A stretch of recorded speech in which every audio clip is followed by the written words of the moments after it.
ചങ്ങായിമാർ ഒരുപാട് സങ്കടത്തോടുകൂടിയാണ് ഞാൻ ഈ വീഡിയോ ചെയ്യുന്നത് കേട്ടാ. നമ്മളെ നിമിഷപ്രിയ ചിലപ്പോൾ രക്ഷപ്പെട്ടേക്കാവുന്ന അവസ്ഥയിൽ നിന്നും ഇനി ഒരിക്കലും രക്ഷപ്പെടില്ല എന്നുള്ള അവസ്ഥയിലേക്ക് കൊണ്ടെത്തിച്ച് അതിനുവേണ്ടി അഹോരാത്രം പണിയെടുത്ത സംഘികളും കുറെ സംഘി മനോഭാവമുള്ള കുറെ നാറികളും കൂടിയിട്ട് അവർക്ക് ഒരുപാട് സന്തോഷിക്കാം, സന്തോഷമായിട്ട് കടന്നുറങ്ങാം. നിമിഷപ്രിയ ചെയ്തത് ക്രൂര കൊലപാതകമാണെങ്കിൽ നിങ്ങളും അതേപോലത്തെ ക്രൂരമായ കൊലപാതകത്തിന് കൂട്ടുനിൽക്കുകയാണ്. ഈ നിമിഷപ്രിയ മരണപ്പെടുന്നുണ്ടെങ്കിൽ അതിനൊക്കെ ഉത്തരവാദി നിങ്ങളും കൂടിയാണ്. കാരണം മരണപ്പെട്ട യുവാവിന്റെ വീട്ടുകാർ ഏകദേശം മാപ്പ് കൊടുക്കാന്നുള്ള ധാരണയിൽ എത്തിയ സമയത്ത് ഈ മരണപ്പെട്ടവന്റെ സഹോദരന്റെ ഫേസ്ബുക്ക് പോസ്റ്റ് പോയിട്ട് വേണ്ടാത്ത കാര്യങ്ങളൊക്കെ അറബിയിലും അറിയുന്ന ഭാഷയിലൊക്കെ എഴുതിയിട്ട് അയാളുടെ മനം മാറ്റിയതിൽ സംഘികളുടെ അതേ മനോഭാവമുള്ള ഈ നാറികൾക്കും ഒരുപാട് സന്തോഷിക്കാം. 99% മലയാളികളും ആ പെൺകുട്ടിയുടെ മോചനത്തിന് വേണ്ടി പ്രാർത്ഥിക്കുമ്പോൾ ആ പെൺകുട്ടിക്ക് വേണ്ടിയിട്ട് മാത്രമല്ലോ പ്രാർത്ഥിക്കുന്നത്. ആ പെൺകുട്ടിയുടെ മക്കളുണ്ട്, കരയുന്ന അമ്മയുണ്ട്. ആ പാവങ്ങൾക്ക് വേണ്ടിയിട്ടാണ് എല്ലാ മലയാളിയും പ്രാർത്ഥിച്ചത്. നിങ്ങൾക്കപ്പോ ആ പെൺകുട്ടിനെ കൊല്ലണം. ഏതു മതത്തിലാണോ മാപ്പ് കൊടുക്കാൻ പാടില്ല എന്ന് പറഞ്ഞിട്ടുള്ളത്? ഏത് മതഗ്രന്ഥത്തിലാണ് മാപ്പ് കൊടുക്കാൻ പാടില്ല എന്നുള്ളത്? മാപ്പ് കൊടുത്തു കഴിഞ്ഞാൽ നിങ്ങൾ ദൈവത്തിലേക്ക് അടുക്കുന്ന പറഞ്ഞിട്ടുള്ളത്. അപ്പൊ ആ മാപ്പ് കൊടുക്കാൻ തയ്യാറായി നിൽക്കുന്നവരുടേക്ക് മാപ്പ് കൊടുക്കാൻ പാടില്ല എന്ന് പറഞ്ഞിട്ട് പറയാൻ ഇവരാരാണോ? ഇവർക്ക് എന്താ അവകാശമുള്ളത്? നിങ്ങൾക്കൊക്കെ എന്ത് മനുഷ്യത്വപരമായ കാര്യം പറയാൻ അവകാശമുള്ളത്? നിങ്ങൾക്ക് നിമിഷപ്രിയ ചെയ്ത ക്രൂരതയെ പറ്റി പറയാൻ ഒരു അവകാശവുമില്ല. കാരണം നിങ്ങൾ അതിനേക്കാൾ വലിയ ക്രൂരന്മാരാണ്. നമുക്ക് എന്തായാലും അതിന്റെ വാർത്തകളിലേക്ക് പോകാം. നിമിഷപ്രിയയുടെ വധശിക്ഷ നീട്ടിയതിനെ പ്രതീക്ഷയോടെ നമ്മൾ കാത്തിരിക്കുമ്പോൾ നിമിഷപ്രിയയ്ക്ക് മാപ്പില്ല എന്ന് കൊല്ലപ്പെട്ട യമൻ പൗരന്റെ സഹോദരൻ വ്യക്തമാക്കിയിരിക്കുന്നു. ഒരു ഒത്തുതീർപ്പിനും തയ്യാറല്ലെന്നാണ് പ്രതികരണം. BBC അറബിക്കിന് നൽകിയ അഭിമുഖത്തിലാണ് ഈ കാര്യങ്ങൾ വ്യക്തമാക്കുന്നത്. വളരെ പ്രധാനപ്പെട്ട അതേസമയം തന്നെ വളരെ നിരാശാജനകമായ വാർത്ത എന്നൊരു പക്ഷേ വേണമെങ്കിൽ നമുക്ക് പറയാം. യമൻ പൗരൻ തലാലിന്റെ കുടുംബം കടുത്ത നിലപാടിലേക്ക് നീങ്ങുകയാണ്. വധശിക്ഷയിൽ കുറഞ്ഞൊന്നും അംഗീകരിക്കില്ല എന്നാണ് സഹോദരൻ പറഞ്ഞിരിക്കുന്നത്. അനുരഞ്ജന ശ്രമങ്ങളെക്കുറിച്ചുള്ള ഞങ്ങളുടെ നിലപാട് വ്യക്തമാണ്. ദൈവത്തിന്റെ നിയമം നടപ്പിലാക്കണമെന്ന് ഞങ്ങൾ നിർബന്ധിക്കുന്നു, മറ്റൊന്നുമല്ല. തിങ്കളാഴ്ച ആണ് BBC അറബിക്കിനോട് സഹോദരൻ അബ്ദുൽ ഫത്താ മഹ്ദി ഇക്കാര്യം പറഞ്ഞിരിക്കുന്നത്. ക്രൂരമായ കുറ്റകൃത്യവും നീണ്ട വ്യവഹാര പ്രക്രിയയും കാരണം എന്റെ കുടുംബം ഏറെ കഷ്ടപ്പെട്ടു. ഏത് തർക്കവും അതിന്റെ കാരണങ്ങൾ എന്ത് തന്നെയായാലും ഒരു കൊലപാതകത്തെയും ഒരിക്കലും ന്യായീകരിക്കാൻ കഴിയില്ല എന്നതാണ് ഇപ്പോൾ സഹോദരൻ BBC അറബിക്കിനോട് പറഞ്ഞിരിക്കുന്നത്. മുജീബ് റഹ്മാൻ വിശദാംശങ്ങളുമായി ചെയ്തിട്ടുണ്ട്. മുജീബ് പ്രതീക്ഷയോടെ കാത്തിരിക്കുകയാണ്. ഒരു മാസമെങ്കിലും സാവകാശം ഉണ്ടാകുമെന്ന് പറയുമ്പോൾ ദൈവവിധി തിരിച്ചടിയാണ്, ജീവൻ എടുത്തതിന് പകരം അത് മാത്രമേ ഉള്ളൂ, അതിനപ്പുറത്തേക്ക് ഒരു വിട്ടുവീഴ്ചയ്ക്കുമില്ല എന്ന് സഹോദരൻ പറയുന്നതിനെ എങ്ങനെ മനസ്സിലാക്കണം? അതെ, തീർച്ചയായിട്ടും ഈ മാപ്പ് നൽകുന്നതിലും ദയാദനം സ്വീകരിക്കുന്നതിലും കുടുംബത്തിൽ ഇതുവരെയും അഭിപ്രായ ഐക്യം ആയിട്ടില്ല എന്ന് നമ്മൾ നേരത്തെ പറയുന്നുണ്ടായിരുന്നു. ഈ കൊല്ലപ്പെട്ട തലാലിന്റെ സഹോദരന്മാരിൽ ഒരാളുടെ പ്രതികരണമാണ് ഇപ്പോൾ BBC വഴി പുറത്തു വന്നിരിക്കുന്നത്. അവരാണ് വ്യക്തമാക്കുന്നത് ഈ ശിക്ഷ നടപ്പാക്കണം, ക്രൂരമായ കൊലപാതകമാണ് നടന്നത്, അത് മാത്രമല്ല കുറ്റകൃത്യം മറച്ചുവെക്കാനുള്ള നീക്കവും പ്രതിയുടെ ഭാഗത്തു നിന്ന് നടന്നിട്ടുണ്ട്. അതുകൊണ്ട് തന്നെ ഇത് അംഗീകരിക്കാൻ കഴിയില്ല. എത്ര വൈകിയാലും ഈ കുറ്റകൃത്യത്തിനുള്ള ശിക്ഷ നടപ്പിലാക്കുന്നത് തന്നെയാണ് തങ്ങളുടെ പ്രതീക്ഷ എന്നാണ് ഇപ്പോൾ ഇതിൽ പ്രതികരണമായിട്ട് വന്നിരിക്കുന്നത്. മറ്റൊരു പ്രധാനപ്പെട്ട കാര്യം, യമനിൽ ഈ വധശിക്ഷ നടപ്പിലാക്കണമെന്ന് ആവശ്യപ്പെട്ടുകൊണ്ട് സമൂഹ മാധ്യമങ്ങളിലും മറ്റുമായിട്ട് വലിയൊരു ക്യാമ്പയിൻ നടക്കുന്നുണ്ട്. ആ ക്യാമ്പയിന്റെ ഭാഗമായി ഈ ഗോത്രത്തിലെ ചിലർ ഭാഗവാക്കായിട്ടുണ്ട്. അവരുടേതടക്കമുള്ള വലിയൊരു സമ്മർദ്ദമുണ്ട്. ഇതടക്കം മറികടന്നിട്ട് വേണം ഈ കുടുംബത്തെ വിശ്വാസത്തിലെടുക്കുവാൻ, അവരെ സമാശ്വസിപ്പിക്കുവാൻ. കാന്തപുരം അടങ്ങുന്ന യമനിലടക്കമുള്ള മതനേതാക്കന്മാർ എങ്ങനെയെങ്കിലും ആ കുടുംബത്തിന്റെ മനസ്സൊന്ന് മാറ്റിക്കൊണ്ടുവന്നതാണ്. അപ്പോഴേക്ക് കേരളത്തിലെ നാറിയ സംഘികൾക്ക് കൊടപിടിക്കുന്ന കുറെ കുരുകൊട്ടികളും കൂടി അതങ്ങ് തീർത്ത്. സന്തോഷമായില്ല നിങ്ങൾക്ക്?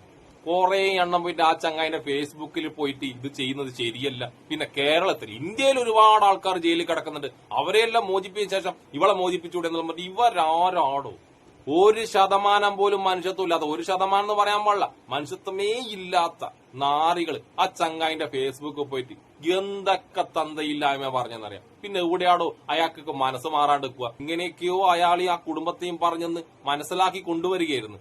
അപ്പോഴും പോയിട്ട് നിങ്ങൾ പണത്തിന് വേണ്ടിയിട്ടാണ് ഈ നിമിഷപ്രിയയുടെ വധശിക്ഷക്ക് ഇളവ് കൊടുക്കുന്നതെന്നും പറഞ്ഞിട്ട് നാറികൾ. അവർ പണം വാങ്ങുന്നത് എവിടെയും പറഞ്ഞില്ല. അവർ പണം വാങ്ങുന്നില്ല, ആ കുടുംബം പണം വാങ്ങുന്നില്ല. അത് വേറെ ഏതൊരു ട്രസ്റ്റിന് കൊടുക്കാനാണ് തീരുമാനമായത്. അതുവരെ ഇല്ലാണ്ടാക്കി അവർ പണം വാങ്ങുന്ന ലെവലിലേക്ക് കൊണ്ടുപോയ കേരളത്തിലെ സോഷ്യൽ മീഡിയ നാറികളെ, സംഘപരിവാറിന്റെ അതേ മനോഭാവമുള്ള നാറികളെ നിങ്ങൾക്ക് നല്ലോണം സന്തോഷിക്കും. നിങ്ങൾ ഇന്ന് ഭക്ഷണം കഴിച്ച് നല്ലോണം കിടന്നുറങ്ങട്ടെ. ഇനി ഇതിന്റെ പിന്നിൽ പ്രവർത്തിച്ചത് ഈ സംഘികളും സംഘി മനോഭാവമുള്ളവർ ആരൊക്കെയാണെന്ന് നിങ്ങളൊന്ന് കേട്ടുവെക്ക്. നിമിഷപ്രിയയുടെ മോചനം മുടക്കാൻ കേരളത്തിൽ നിന്നുള്ള ശ്രമം ഉണ്ടാകുന്നു എന്ന വളരെ ദുഃഖകരമായ വിവരം കൂടി വരികയാണ്.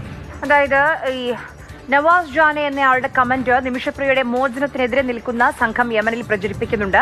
ഇന്ത്യൻ ജയിലുകളിൽ കഴിയുന്നവരെ മോചിപ്പിച്ച ശേഷം നിമിഷപ്രിയയുടെ മോചനമെന്ന പ്രചാരണമാണ് ഇത് നിൽക്കുന്നത്. വളരെ ദൗർഭാഗ്യകരമായ കാര്യമാണ്.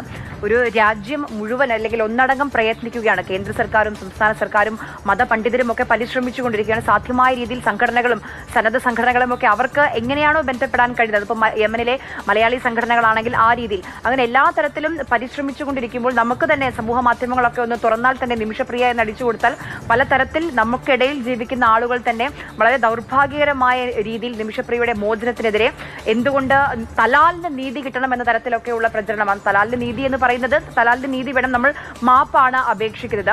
അല്ലെ, മുഹമ്മദ് ഷഹീദ് നമുക്കൊപ്പം വിവരങ്ങളുമായി ചേരുന്നുണ്ട് കോഴിക്കോട് നിന്ന്. ഷഹീദ്, വളരെ ദൗർഭാഗ്യകരമായ കാര്യമാണ് ഇത് കേൾക്കുന്നത്. ആരാണ് ഈ നവാസ് ജാനെ?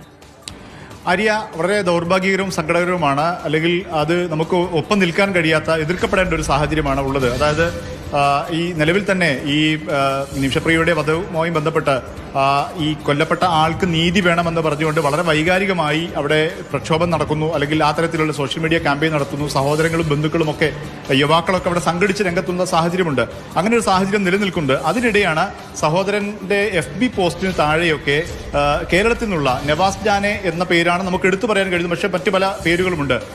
അത് നിമിഷപ്രിയയുടെ മോചനത്തിനെതിരെ സംസാരിക്കുന്ന രീതിയിലുള്ള ഒരു കമന്റുകൾ ഇടുന്നു. അറബിയിലാണ് ആ കമന്റുകൾ ഇടുന്നത്. അതായത് അവരെ പ്രകോപിപ്പിക്കുന്ന തരത്തിൽ കേരളത്തിൽ ഇങ്ങനെ ഒരു ആവശ്യമില്ല, അതിന് പിന്നിൽ മറ്റു ചില താല്പര്യങ്ങളുണ്ട്, നിങ്ങൾ ഒപ്പം നിൽക്കരുത് എന്ന് പറഞ്ഞുകൊണ്ടുള്ള കമന്റുകളാണ്. ഈ കമന്റുകൾ ഇപ്പോൾ ഈ നിമിഷപ്രിയയുടെ മോചനത്തിനെതിരെ പ്രവർത്തിക്കുന്ന അവിടെയുള്ള ഗ്രൂപ്പുകളൊക്കെ വളരെ സജീവമായി പ്രചരിപ്പിക്കുന്നു. നമ്മൾ നവാസ് ജാനെ എന്ന് പറഞ്ഞ ഈ ചങ്ങായി ഏത് മതമായാലും എന്ത് വിശ്വാസമായാലും ഞാൻ നിന്നോട് പറയട്ടെ, നവാസ് ജാനെ, നീ വിശകലയുടെയും വിസർജനം നമ്പ്യാരുടെയും ഒരു സഹോദരനാണ്. അവരുടെ അതേ മനോഭാവമുള്ള വിഷം കൊണ്ട് നടക്കുന്ന അവരുടെ സഹോദരൻ. നിമിഷപ്രിയക്ക് മാപ്പ് കൊടുക്കേണ്ടത് നിമിഷപ്രിയ കൊലപ്പെടുത്തി എന്ന് പറഞ്ഞ യുവാവിന്റെ കുടുംബമാണ്. ആ കുടുംബം ഏകദേശം മാപ്പ് കൊടുക്കാന്നുള്ള ലെവലെത്തുമ്പോഴത്തേക്ക് ഇവിടുത്തെ ഈ നവാസ് ജാനയെ പോലുള്ള കുറെ വർഗീയവാദികൾ പോയിട്ട് ഇവിടുത്തെ പ്രശ്നങ്ങൾ എന്താ പറയേണ്ട ആവശ്യം? ഈ നവാസ് ജാനെ പോലത്തെ കുറെ നാറികൾ പോയിട്ട് അവന്റെ മനസ്സിലേക്ക് വർഗീയ ചിന്ത ഇങ്ങനെ കുത്തിക്കേറ്റാൻ വേണ്ടിട്ട് നാണമില്ല. നിങ്ങളും സംഘപരിവാറും തമ്മിൽ എന്ത് വ്യത്യാസമുള്ള? ആ വൃദ്ധ വയോധികനായ കാന്തപുരം ഇത്ര കഷ്ടപ്പെട്ടത് എങ്ങനെയെങ്കിലും ഒരു തോണി കരക്കെത്തിക്കാൻ നോക്കുമ്പോഴത്തേക്ക് ഇങ്ങേ കരക്ക് നിന്നിട്ട് അതിനെ അടിച്ചങ്ങോട്ടേക്ക് വിടുന്ന ഈ നാറികളെ, നിങ്ങൾക്കൊരു മതവുമില്ല, നിങ്ങൾക്കൊരു ജാതിയുമില്ല, നിങ്ങൾക്കൊരു മനുഷ്യത്വമില്ല. നിങ്ങൾ വിശ്വസിക്കുന്നു എന്ന് പറയുന്ന മതം എന്ത് തന്നെയായാലും, നിങ്ങൾ എന്ത് പ്രാർത്ഥനയുള്ളവനാണെന്ന് പറഞ്ഞാലും നിങ്ങളുടെ പ്രാർത്ഥനകൾ ഒരിക്കലും ദൈവം കേൾക്കില്ല. നിങ്ങൾക്കൊരു മതത്തിൽ വിശ്വാസവുമില്ല. ഞാൻ ഒന്നുകൂടി പറയുന്ന, നിങ്ങളൊരാൾക്ക് മാപ്പ് കൊടുക്കുമ്പോൾ അത് എത്ര വലിയ തെറ്റ് ചെയ്തവനായാലും നിങ്ങളൊരാൾക്ക് മാപ്പ് കൊടുക്കുമ്പോൾ നിങ്ങൾ ദൈവത്തിലേക്ക് അടുക്കുകയാണ്. ആ ദൈവത്തിലേക്ക് അടുക്കുന്ന നിങ്ങളെ തടസ്സപ്പെടുത്താൻ ആരെങ്കിലും വന്നിട്ടുണ്ടെങ്കിൽ അവൻ പിശാചാണ്, പിശാച്. നിമിഷപ്രിയയുടെ വധശിക്ഷ നടപ്പിലാകുന്നുണ്ടെങ്കിൽ ഈ സോഷ്യൽ മീഡിയയിൽ കൂടി ഈ നിമിഷപ്രിയ ഒരിക്കലും രക്ഷപ്പെടരുതേ എന്ന് വിചാരിച്ച് ഓരോ കമന്റും ഇട്ട എല്ലാ നാറികളും നിമിഷപ്രിയേക്കാൾ വലിയ ക്രൂര കൊലപാതകികളാണ്. നിങ്ങൾ പിശാചുക്കളാണ്. എന്നെ ഇഷ്ടപ്പെടുന്ന എല്ലാവർക്കും ഒരുപാട് സങ്കടത്തോടുകൂടി ഒരു സുലാൻ.